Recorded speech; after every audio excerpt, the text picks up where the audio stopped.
پیارے آقا علیہ السلام نے ارشاد فرمایا کہ فی الجنت ثمانیۃ ابواب،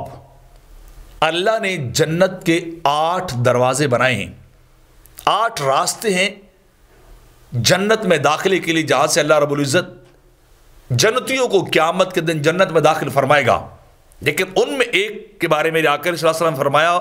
فیہا باب یسمى الریان، ایک دروازہ اس کو باب الریان کہا جاتا ہے، لیکن وہ دروازہ خاص ہے کن کے لیے؟ میرے آقا فرماتے ہیں لا يدخل الا الصائمون، کہ اس دروازے سے اگر داخل ہوں گے تو فقط روزہ دار داخل ہوں گے۔ ایک دروازہ خاص کر روزہ داروں کے لیے جو دنیا میں رہ کے اللہ کے لیے بھوک اور پیاس کو برداشت کرتے ہیں، اللہ کی محبت میں دنیا کی نعمتوں کو چھوڑ دیتے ہیں، تو ایک دروازہ خصوصی طور پہ جنت کا کھول دی جائے گا باب الریان، اور آواز دی جائے گی کہ آج روزہ دار صرف اس دروازے سے گزریں گے۔ یہ روزہ داروں کا دروازہ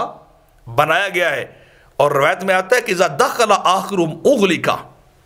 جب آخری روزہ دار اس دروازے سے گزر جائے گا جس کو باب الریان کہتے ہیں روزہ داروں کے لیے، اغلق، پھر وہ دروازہ بند کر دیا جائے گا، پھر اس سے اور کسی کو اجازت نہیں ہوگی، صرف روزہ دار اس دروازے سے گزریں گے۔ اور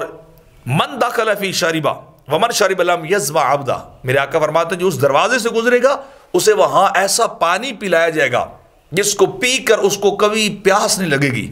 دنیا میں روزہ دار پیاس کو برداشت کرتا ہے، پانی پڑا ہے، شربت پڑے ہیں، انواع اقسام کے جو ہے وہ ڈرنک پڑے ہیں، لیکن پیتا نہیں ہے۔ یہاں اس نے پانی کو چھوڑ دیا، یہاں پیاس کو برداشت کیا، اسے اللہ قیامت کی پیاس سے واسطہ نہیں ڈالے گا، اس کے